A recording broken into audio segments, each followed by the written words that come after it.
Welcome to the Inspiration Contagion podcast, where we spread inspiration one story at a time. I am your host, Holly Jean Jackson. Each episode spotlights and interviews one transformational leader, their stories, and their advice for how you too can lead yourself and others through inspiration. If you are a visionary seeking to uplevel your leadership skills, then this is the podcast for you. I invite you today to spread inspiration like a contagion. Welcome to the Inspiration Contagion movement. All right, welcome to episode 46 of the Inspiration Contagion podcast. Today's episode is also being recorded for YouTube, so if you'd prefer to watch, please check the show notes for today's link. Today's guest is Mark Lukes. Mark is the co-founder and owner of Silent Marketing Solution, or SMS. He's a serial entrepreneur with SMS being in his fourth company. He started the company after working with real estate agents and brokers from his previous marketing company. After working with many agents and hearing some of the same problem of customer retention, he looked at the problem with a new set of marketing eyes, not real estate eyes, and had that aha moment. SMS was officially launched in early 2010 with the shopping company, launching just 6 months later that September. SMS immediately found a following with agents in the Intermountain West of the USA, but it has since then grown across 49 states and more than 10,000 agents. Mark enjoys living in Florida and spending as much time at the beach as possible. He spends time with his co-founder and inspiration wife, kids, and grandkids. He enjoys all things Porsche and spending as much time as possible snorkeling or diving around his home in Central West Florida. Sounds pretty magical to me. So with that, welcome, Mark. Thank you for having me. Yeah, it's great to have you on the show. Appreciate it. I want to just start by having you tell us a little bit more about your background and how you came to find SMS. So the background is, probably a bit of a lunatic just because that's what entrepreneurs probably are. So, I started my first company was actually, jokingly, I say 8.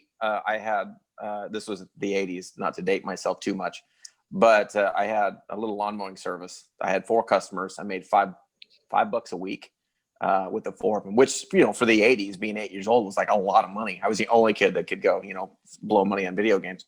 But Pac-Man, that was great. But anyway, that was the incipitus of my entrepreneurialism, and started my second company when I was 18. That one I was too young, didn't understand too much.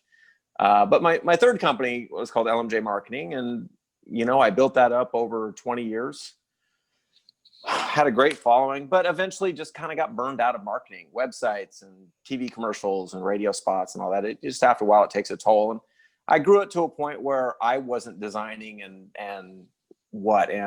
being artistic. I was becoming just an administrator, which was never what I wanted to become. So I eventually sold that one off. But as your wonderful intro mentioned, in the course of those 20 years, I had a large number of clients who were in real estate in one form or another. And I just kept seeing the same problem over and over. They would just say, look, we've got these great customers and they buy a house and then we virtually never hear from them again. And after a few years of looking at that and going, well, okay, this is just retention. Like, this is business 101. By that time I had gone through my business classes in college and all that stuff. And so looking at it from a different point of view, I think I hit upon a solution that was simple and elegant, and yet at the same time really worked for the real estate industry. And so, just found a following, and and it's just been an uphill ride since then. I love what this company is doing. I love what it can achieve for its agents and for its homeowners and et cetera. And never looked back. And it's been a great ride. So keep it going. I love that. And yeah, the Yeah, entrepreneurship journey certainly is a windy road for most of us. Uh, to say the least. yeah, before we dive into our next question, since our Yeah, listeners aren't as familiar with SMS, why don't you tell them a little bit about what that product sure. is and how you came to find the solution for the problem in the market and you created that elegant solution? Well, thank you. Yeah, so SMS is essentially a closing gift, but it's a closing gift with what the one thing that was missing with long-term relationship tool. So, if you look at the top, 500 agents, 200 agents, whatever, almost universally they give a closing gift. So, for the agents out there who go, well, a closing gift is unnecessary, and these guys maybe know something, you got to think about. But anyway, so typically in the past, it's always been a bottle of wine or a basket of fruit or something is very short lived. How fast can you drink a bottle of wine? My wife and I can do it in a night if we want to. Probably says too much about us, but that's a different, conversation. And so anyway, what we did, we said, okay, we're going to build two different companies: Silent Marketing Solution, which is the agent area, and then the shopping company, which is the homeowner area. And you're going to give a gift to the shopping company. Now, what makes the shopping company different is a members only, heavily discounted website. So you go on there, we've got 30, 40, 50,000 products. We're going to beat Amazon. We're going to beat Hey Needle, Wayfair, all those guys by 30, 40, 50%, isn't even uncommon. And every time that homeowner logs in to the shopping company, the entire site rebrands itself to that agent, to that brokerage, their colors, their fonts, their pictures, all the graphics, the whole thing. Average homeowner comes on the site 3 to 4 times a month. They buy something every 6 to 7 weeks. And so over the course of a year, they're going to come back on. You're going to get seen by your past customer, minimum of at least a dozen times, if not probably quite a bit more. At the end of that first year, memberships can be purchased in longer time periods, but let's just say you do a year. At the end of that year, that customer is going to get or that homeowner is going to get an email that says, hey, your membership's about ready to expire. Would you like to renew? Well, yes, I would. As a matter of fact, 68 times out of 100, the homeowner now renews on their own. Now, what's really cool is the agent or the brokerage is getting all of the marketing benefits, and they're not paying a dime for it anymore.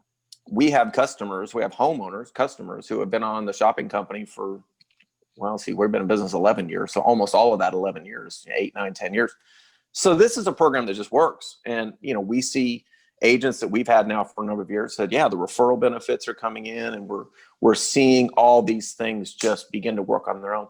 And the nice part is, kind of as the final caveat is, agents, this is all kind of behind the scenes, right? So, agents in the old days would send out a mailer, or they would send an email out, something like that. And those eventually get filtered. They eventually get thrown away. I mean, your homeowner only wants to read so much about you, to the degree that, thank you for your time type of thing. And that's not meant to sound sarcastic. It's just kind of true. People get busy.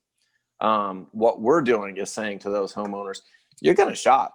You want to go do stuff. You want to buy a new lamp or a new couch or a new clock or some dishes or whatever, for your dog, for your kid, whatever. Yeah, let's embrace what they naturally want to do and twist it on its head and make sure that you're, as the agent, the one that they get to see for this fantastic opportunity in the shopping experience, which is it's a great system and it works. So. Yeah, and it's really smart because you're constantly reminding them and rewarding them.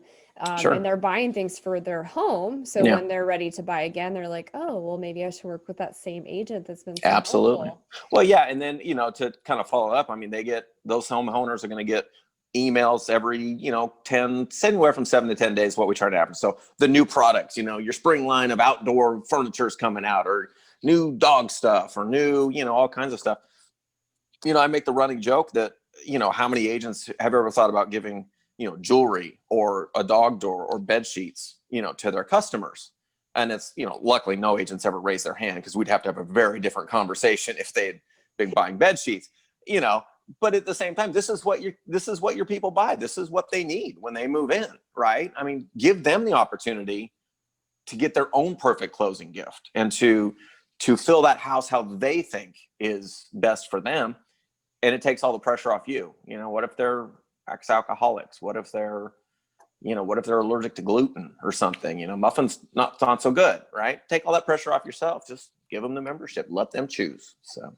Yeah, it's a brilliant business model. Super, super smart. So, agents and brokers, real estate people, if you're listening, make sure you check out Mark's information.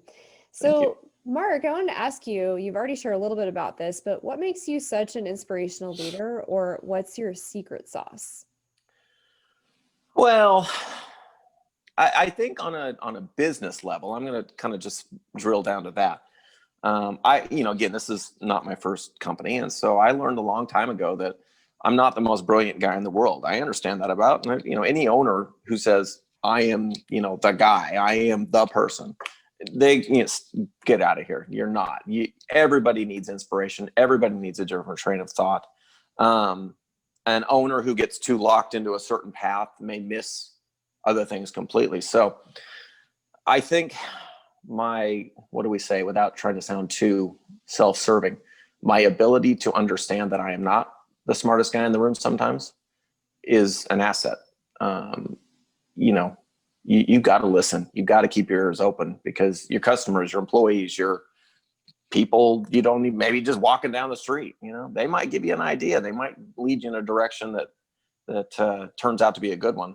And if you're not open to those new thoughts and ideas, man, you get in trouble fast. So Yeah, I was I don't know. actually listening to Zig Ziglar's one of his book on sales, and he talks about how you have to circulate before you percolate.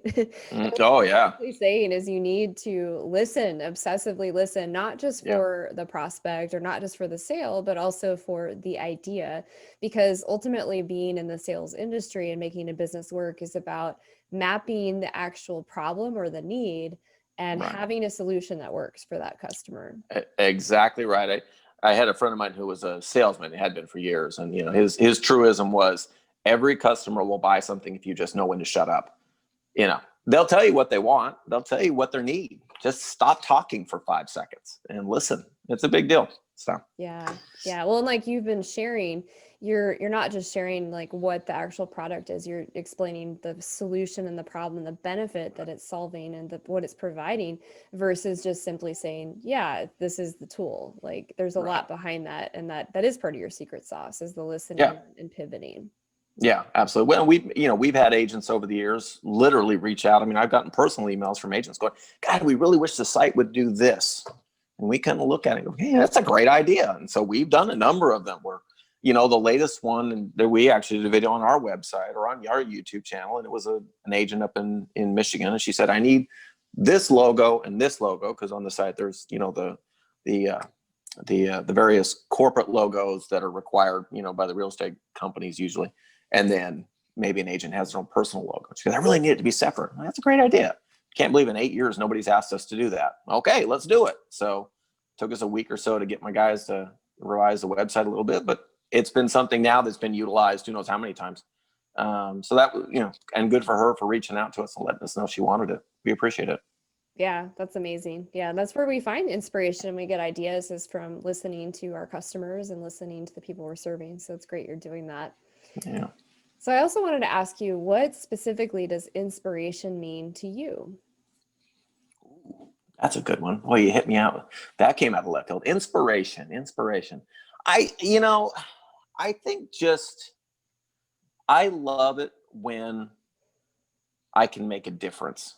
And that's, I suppose that's kind of a broad term, but when I say make a difference, there's a lot of facets to that. Make a difference to my customers. Great. That's one aspect. Make a difference to my employees. That's another aspect. Make a difference to my grandkids. Make a difference to my wife. I find that, in my experience, some of the best business owners, maybe I'll include myself in that, are the guys and the women who just go, I'm not in this for myself. If I make money, that's a byproduct of everything I'm doing out over here. Um, I do this one with my son all the time. When he was a kid, and I'm really into Porsches, and so I used to tell him, when you're racing, speed is a byproduct of doing it correctly. In other words, any race car driver, anybody who's ever been in a car going really, really fast around track says, okay, if you hit all your points and you do everything just right, speed is a natural byproduct of that, and you'll go fast. Sometimes you just can't get people to understand that. People get locked into, if I just press the gas pedal a little harder, I'll go just a little faster. And it's like, no, stop for 5 minutes. So the inspiration, I guess, out of that is, if the people around me are doing well, there's a byproduct for that for me, whether that's money, whether that's, my own satisfaction, whatever that happens to be. But that's what it should be about as a business owner. It can't be all about me or the owner. It has to be about everyone around you. Then you get the benefits of that. Yeah, well, and I think people are really smart. Humanity is really smart. And so when we feel manipulated or like it's about somebody, we're not going to buy that. In fact, we don't really buy a specific product. We're buying a solution to something we're struggling with or a need that we have. And so I think what you're saying here is that, you're obsessed about finding these solutions that help people. And beyond that, you're also really inspired when you're having a positive impact that has a ripple effect across the people you care about, as well as your employees. And people can sense that versus people that are just obsessed with their own story. Yeah, I think that's exactly right. And well said. I mean, we've all been around people who you can tell it's an illusion. They're creating this facade. They may pull it off for a little while, but in the end, inevitably people will see through it, and you just don't want to be around those kind of people. It's never good. And so business owners or employees or, whoever, nobody's perfect by any stretch of the imagination, but be the most authentic self and that you can be, and you'll win way more than you lose. Even if sometimes you lose a little bit here and there, Yeah, absolutely. And sometimes you have to lose to learn. So that's okay too. We've all been there. Yeah, we certainly have. Yeah. So I also want to ask, because we're talking about, in some ways, how we define success. And so how have you come to define success in your life, and how did you arrive at that definition? How do I define success? I'm gonna go backwards on that one. I'm not sure I'll ever arrive. I always find a new challenge every morning. I get up and there's something new that's inside.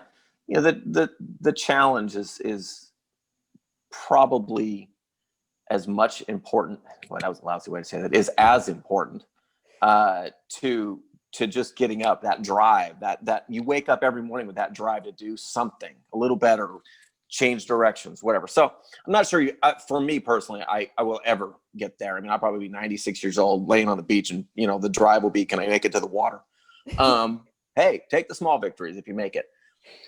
I don't know what drives me is, I think what I said before, just how can I better the world a little bit? We deal with some charities that we donate to. Part of the SMS website is dedicated to having partners, and letting agents, I don't care where you're at in the world, if you want to go see somebody that's going to benefit you as an agent, no charge, just go to our site, go to silentmarketingsolution.com and go on the partners page. You can click anywhere in the nation right now. We're hoping to get that global, and learn how to be a better partner. That's what inspires me, is knowing whether an agent uses my program or not, that they get in there and they become a better agent. I've said that repeatedly inside of meetings internally. It's like, we want agents to be better agents. That's our mission. We live every morning by that. So that's the driver. That's what I think success is. If I can help an agent, then I've done it, and I like it that way. That's beautiful. I think that for you, it's about facing each day's challenges and knowing that you're handling that to the best of your ability. And not every day, but yeah, sure. I win more than I lose. So.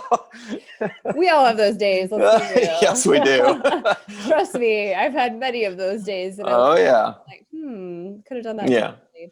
Oh yeah. But it's about still being driven in the face of challenge, still having that impact. I love that you're also giving back to charities and investing in partners and referrals of people that you trust, and that's amazing. Yeah. Well, thank you. Yeah. Yeah. So we kind of started to talk about this a little bit, but what are some of the challenges and obstacles that you faced along the way to success, or in your case, starting SMS? Well, I think it was probably a couple big ones. One is, we created a system, and I say we, my wife and I, and she's not really part of the company much anymore. She actually wanted to go back to teaching. That was her passion. She loves piano. And so she got the opportunity to go back and teach publicly for kindergartners to teach them piano, and that was her passion. Beautiful, go at it, go forth and prosper. Shit, I lost my train of thought. Anyway, but the several big challenges. One is we created something entirely different. And the real estate industry, I affectionately say that the real estate industry got to around 1910 in their marketing and went, okay, we're good right here. We got it. It's all good. And the world traveled on. And so trying to sometimes get agents to understand the power of what SMS can do can be a bit tricky, particularly older agents, who've been in it for maybe 20 or 30 years. They're locked. So we tend to do better with younger agents because they're typically a little more tech savvy. But then more importantly, they haven't been sort of, that repetition of, you don't need a closing gift, get them a bottle of wine, or whatever isn't embedded yet. With a lot of the older agents it is. So just even getting SMS into some of these big companies and, even small brokerages, we deal with brokerages that are 4 and 5 agents all the way up to several thousand. But just sometimes in the early stages, breaking through some of those walls was tough. And then certainly the older agents, have been a challenge to say the least. But by and large, I've never tried to push an agent who just is dead set against it. They're just agents you can't, no matter how much you talk to them, they just don't get it. They don't understand the power of what long-term retention and long-term relationship building can do. They live by that motto of every morning you wake up, try and get to that next home. And that's hard to break sometimes. Yeah. So. Have you ever read the book Giftology? Yeah, I have. Yeah. Yeah. It might be a good tool to share with people that are resistant. Yeah. It's fine. Look, there's at any given time in this country, there's 1.2-ish million real estate agents running around. It's like, I don't need every one of them. I'm okay. Some of them, if they just don't get it, they just don't get it. And I'm fine with that. I don't want to bamboozle anybody. I want this to be a program that they embrace and they enjoy and they understand what it can do and they utilize it, because I could have all 1.2 sign up, but if only 2 of them use it, then what good was it? Well, it's just kind of ironic and sad that it's hard to explain this. You could use the analogy of like Amazon, for example, like who doesn't know about Amazon, and talk about retention. Like they have amazing customer service. The same thing would go like Zappos, for example. Yeah. And really there's this constant presence. Like you constantly see Amazon delivery. You see that they have charitable donation options with their links. And so I mean, it's the same thing, but for a niche market and for, continuing that conversation beyond the closing. So, yeah. And I've even had agents, and this isn't to beat up on them by any stretch, but they've even said, well, why can't I just give them an Amazon card? I'm like, well, do you think Amazon's going to change their entire website for you? Exactly. No, Bezos, look, he's the guy's brilliant, but let's be real. He's not going to go make Amazon look like Sally Smith Real Estate just for you. It just doesn't work like that, So we provided and we built a service where, that's exactly what we do. I mean, we built an entire, program and ecosphere around the idea that you're the important one.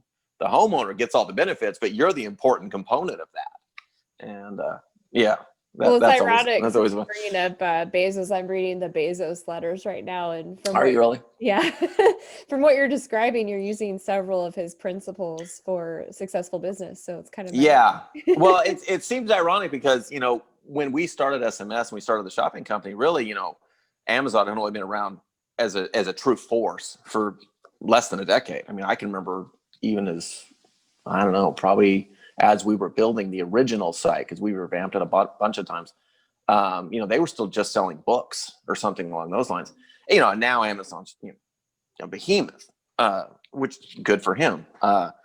But having said that, they are masters at long-term relationship marketing. They're absolutely brilliant. I mean, there's nothing that Amazon doesn't touch, and they make you remember. And that's long-term relationships, guys. It's just that simple, It's that simple, but it's so interesting how sometimes the most simple things are so hard for people to make happen. So it's new. It's, look, the old days of you go back far enough and, cave drawings, that would have been long-term relationship. Ooh, look, a cow. We remember what a cow looks like because it's up on this wall. That's great. And then you push forward and we've just gotten more and more adept and more, savvy at utilizing the human condition to make sure that our product or our brand or our person is remembered by people. I mean, that is literally the business model of every social media company that exists, is tapping into that. We're doing the same thing. We're just doing it in a constructive way that's going to remember somebody else. And again, that's what Amazon's good at, and a lot of the others. Not, like, we commend them, but there's a lot of companies that are really good at it. Like Lululemon and those guys are just marvelous at that kind of stuff. So. Yeah. Well, and what's great is that you're helping real estate agents and people in the real estate industry break through all the noise, because let's be real, compared to 10 years ago, even, it's so noisy with all of the data out there, the social media, the advertising. I mean, we literally see thousands of ads every week. It's insane. Every day, if you've really logged into it all. I mean, it's crazy sometimes. Yeah. Yeah. So really cool that you're working on all of that for that industry. So I wanted to ask, is there a story of inspiration that you're known for? Oh, probably not. Story of inspiration. No, I think the one I like for myself, who knows what somebody else would say about me. Oof, I'd hate to think about that one. But the one I like is I had one of my employees, and known her for a couple years. She eventually went on her own way. Good for her. But she got married, and I hadn't seen her for about, I don't know, 6 months or a year or something like that. And all of a sudden, out of the blue, I get this wedding announcement. Didn't even know she was getting married, the whole thing. I don't know. There was something about that wedding that was very inspirational to me. It was, I got to see it. And again, as an owner, I don't care whether you're a giant company or small, if you get those kind of invites, you go. These people, these kids, and I deal mostly with kids. A lot of our data entry people are kids. They're, 18, 19, 20, something along those lines, or college. And I become almost father figure-esque in some ways. But anyway, that particular night, there was all the employees had shown up, and we all danced and, had a good time. That to me was just about as good as it gets. Seeing her again, knowing that she started to succeed. She moved on she went to her chosen field when she was in college, which was in finance. But that to me was just the coolest thing, getting to see all those kids together again and watching them dance and party, and her up on doing the wedding thing, and the whole bit. And that was great. That is the reason why I try and have a company environment where we're a family, and knowing that she felt inclined to even think about me as someone she wanted to show up. I was like, yeah, that was cool. And I like those kind of simple stories. It's not very elegant, but it's nice. So. No, I mean, that's really special. That means you've done an amazing job creating that culture of family for the company. I can't say that a lot of people I interview, or maybe not people I interview, probably because they're pretty cool leaders, but there are a lot of business owners out there, or even leaders out there, that I doubt they can say that they've been invited to many of their employees' weddings. So I think that's a pretty big honor.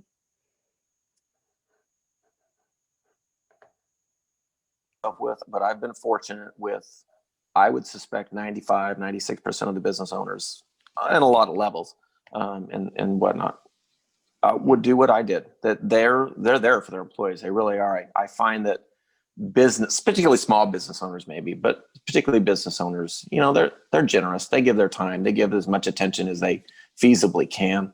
And I don't know too many of my friends who are business owners who wouldn't have done exactly what I did, and joyfully so. It was worth the entire night. I loved it. So yeah, that's amazing. That's a great story. So you identified as primarily a mentor leader. So why is mentorship so important to you? Oh, that one's a lot easier. Look, the kids coming up now, I mean, wow. I mean, a lot of them, they've got brains and they just lack direction.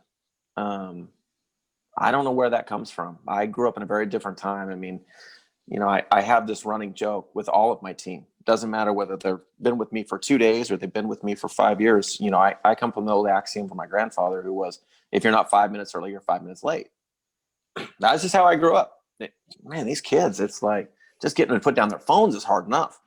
And it's like, guys, we're in a meeting. Like, that's it. Phone's off. Like, we got stuff to do now. Just getting them sort of caught up to the real world sometimes gets tough. Too many kids are coming up the line and you're just going, holy crap, like they're not going to make it if we don't figure out a way to teach them the steps to succeed. That could be financial, that could be it could be sociological. I mean, it could be a lot of elements, but business owners, not even business owners, anybody, I would say anybody who has the opportunity to take somebody younger than themselves and really give them some positive direction, it's huge for these, for anybody, but particularly that what I'm going to call, high school level, 17, 18, 19, 20, early 20s, college level. Man, take them under your wing, talk to them. I'm always floored. Again, I've got an employee right now she's young.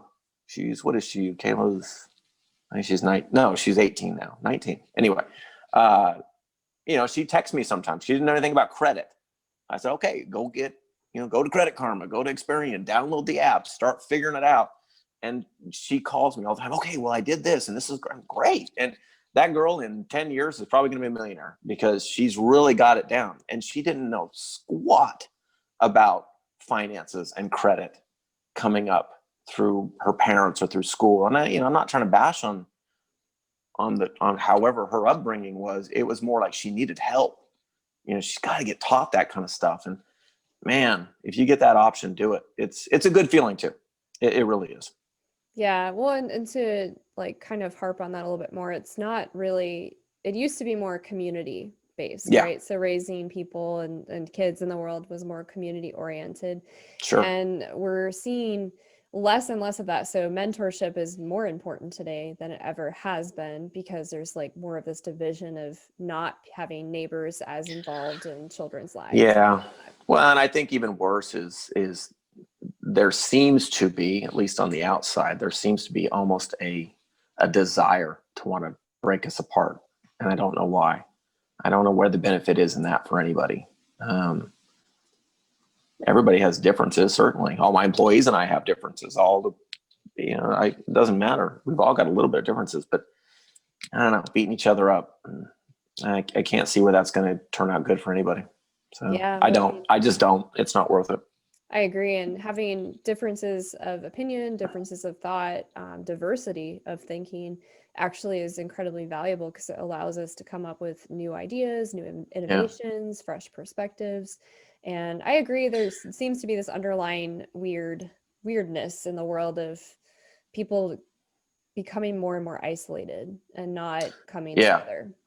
Yeah, my son's going through that. So this was probably not the podcast for that one. That's for my therapist. But just trying to get him to put his phone down and come out of his room. So I'm like, dude, come on. It's like, and he's a smart kid. It's like, come on, you got to get out there, man. So yeah, but anyway. the breakthrough there is encouraging people to mentor others, to put the phone down and connect, to have those difficult conversations and push forward, right? Yeah, no, exactly right. Exactly. Yeah. So how do you give back to future generations and to your community? Well, I'm involved with a lot of different things. Obviously, I take a real extreme interest in extreme may not be right, but I take an interest in all my employees. And I think that's, again, I have the fortunate and unfortunate problem of, having younger employees.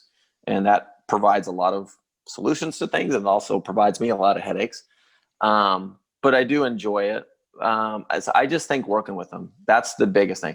As far as giving back to the overarching community, again, we're involved with it. We have 4 different groups that we donate to. I was doing it as kind of a voluntary, like every time as part of the checkout process for SMS, you had the option to give a couple bucks to these charities. I think coming up soon, I'm going to switch that over and just make it a flat. Every purchase is just some percentage of it's going to come out $1 or $2, and then let that add up. But I think that's huge, and we're a global community. I mean, we are actually as a company, we are global. We deal with countries in Europe and a little bit in Latin America, but I have a huge thing where it's like I think every company, regardless of size, should try and find some sort of organization. In our case, we chose autism because I happen to have a nephew who's slightly autistic.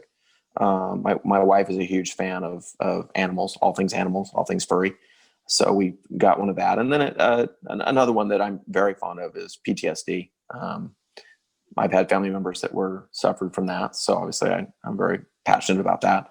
And then finally a fourth group that is sort of helping communities in Africa, which is very cool. They're literally helping build wells in these towns and getting these people an opportunity to succeed. And again, I like all four of those charities. I think they're great. That's so cool. I like the diversity of the charities too. They're very, very different and show lots of different passions. Yeah. Yeah. Well, the big ones, as much as I like the big charities, they get a lot of money, and there's a lot of small charities that do a lot of really good work and don't get near the recognition. So we try and focus on those guys a little bit more. Yeah, that's beautiful. And I like the idea of having a percentage of everything on the shopping network go to that. That's going to be amazing. Yeah. Yeah. Smart I think business. so. Yeah. Yeah. Yeah. So what makes giving back to you so important? Well, I'm going to probably make a bad joke here, but I remember my grandfather saying something to the effect, and it's been a number of years, but I probably won't get it quite right, but he said something to the effect of, would I really want you to take care of me when I'm old and I have to, have somebody else wipe my fanny? If I wasn't necessarily a nice grandpa. Yeah, no, actually you really wouldn't, because, when you're in that position, you don't want to necessarily have someone who doesn't like you, doing the things they got to do. So I don't know. It always kind of boils down to that for me, is I don't want to live in a world where, people are just, it's all self-serving, and it's all me, and it's all, what can I get out of life? It's like, come on, guys, we only got one life. I understand part of it is for you, and nobody can wake up every morning and go, I'm going to give everything away endlessly. Okay, fine. We're a small business, we still got to make money. At the same time, it's like, I just can't stand the idea of a world where every morning I wake up and go, what can I do for me today? As opposed to my employees, as opposed to my customers, as opposed to the world at large. And again, nothing good is ever going to come of that. There has to be a balance. There has to be some goodwill, or the whole system just breaks apart. I'm actually kind of curious if there's anybody who's ever been successful starting a business that had that frame of mind, because think about how much motivation and effort and consistency it takes. And I don't think you can find that level of commitment and motivation unless it's helping or serving something bigger than yourself. I don't think so. I mean, you could make the joke that, there's probably some drug dealer out there that does, but the honest truth is no. I mean, yeah, and even you hear about them, they're always giving away the local townships or whatever. But no, I don't think so. I don't think, in all honesty, I don't care what size business you are. I don't think there is a realistic, am I going to say this right? Let's see. I don't think there's a realistic way for any size business to have it all about them. And I don't think they would want to, but I don't even think it's feasible even in a business. Even if it was the most callous of businesses, I don't think they could do it and realistically stay in business. Yeah, absolutely. It definitely takes knowing who you're serving and why Right. your product or solution is going to work for them. Right. What those people are struggling with, and how the benefits of what you're providing will solve that issue. Right. And again, this goes back to my Porsche analogy or my driving analogy, which is that's all feedback. And if you do it right, then the business succeeding is the benefit of that. Everything else becomes secondary. So Absolutely. So I was hoping you could share perhaps an inspiring mentee story. Oh, that's also an easy one. So I've got a very good friend of mine named Darren Jacklin. He's actually he's on the board of directors for a good size real estate group. I've known Darren now for, I don't know, a number of years. I don't know. He every time I'm down, every time it's like, especially a number of years ago, every time I was like, ugh, we're just not going to make it, the agents are flaky, or, whatever it happened to be, whatever was bugging me at that particular moment, or, I want to, walk in and, smack one of my employees around because they're driving me nuts, whatever. He'd be like, no, calm down. Everything's cool. just take a chiclet. And I don't know, he's always able to sort of talk me off the ledge. I don't, we talk a lot now, but it's for different reasons. Both of us are probably more successful or something along those lines, and the different kinds of different kinds of problems that you face. But I don't know. Yeah, I don't know that he could have, or that I could have probably pushed through some of those really rough early days if he hadn't been around. And then again, you know what? The flip side is I'm going to maybe change my opinion a little bit. My wife, I think there's been a number of days that she talked me off the ledge, whether she hands me a drink or whether she just, sort of does that soothing wife voice that sort of pulls you from leaping off the building. But yeah, probably those two would be absolutely the two that I would lean on. And I probably still do, even to this day, lean on a little bit the most.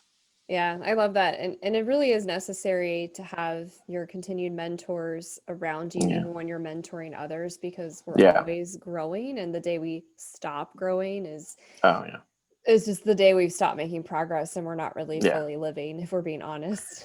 Yeah, no. And again, this goes back to, I've mentored against some small business owners. And I tell them all the time, it's like, if you think you've stopped growing or you've stopped, growing as a person, stop and just go hide in a cave. It's like, you're done.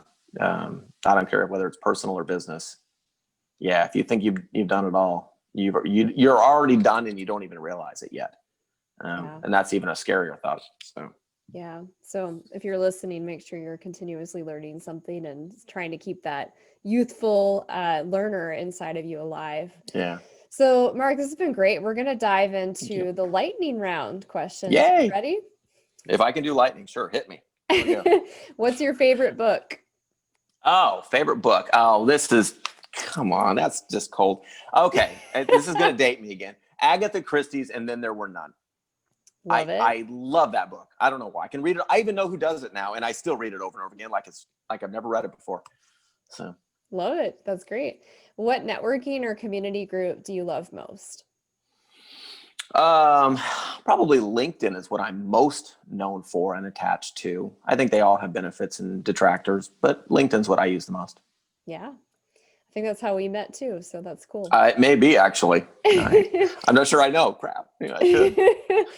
What's the best piece of advice you would share with others today? Smile. Just smile. Life's not that bad. Come on, guys. Just smile. That's great. If you could share one message with the world, what would that be? Oh, right now in today's world, everybody take a breath. Just take a breath. We're going to make it through it. We're all going to make it through it together.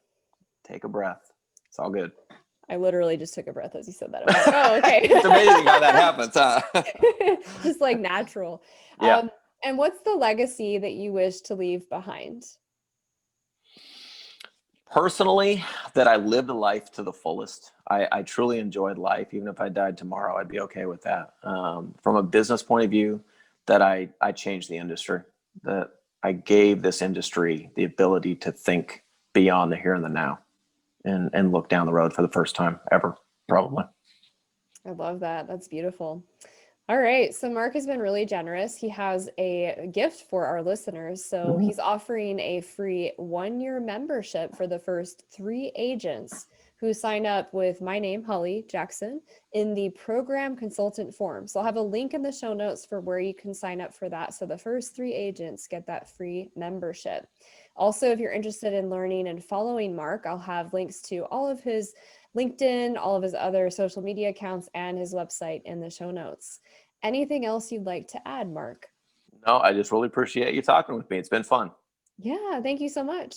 To our listeners, I look forward to seeing you next week. So how can inspiration contagion help you today? There are 3 ways. Number 1, make sure you subscribe to the podcast on the podcast listener of your choice so that you get newly released weekly interviews with transformational leaders from all around the world. They're going to provide practical, actionable tips for you that you can take and implement today. Number 2, if you have a burning problem or you're having some challenges, but you're not really sure where to start, go ahead and visit hollyjeanjackson.com/events and find an event online that suits your needs so you can begin exploring and learning more today. Number 3, if you have a specific issue or challenge you're facing today, a burning issue that you need to resolve right now. Perhaps you're trying to build your guilt-free business. Perhaps you're trying to build an online product, or you're facing some challenges with technology in your business. You're trying to scale to that next level. Regardless of what the challenge is, go to hollyjeanjackson.com and then visit the services section and schedule an appointment. I'd love to offer my listeners a complimentary coaching call so we can figure out and get to the bottom of your problem and explore if coaching is a good fit for you. Those are the 3 ways Inspiration Contagion can help you today. Remember, nothing changes without action, so be sure to take action today.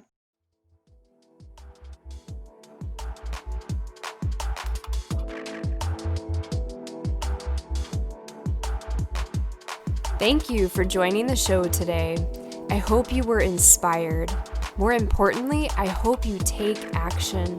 What is one thing you can do in this moment that will inspire someone?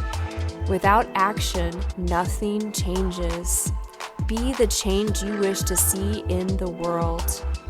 If this show truly inspired you, we ask that you share it through your network. Help us spread the light and inspiration in the world.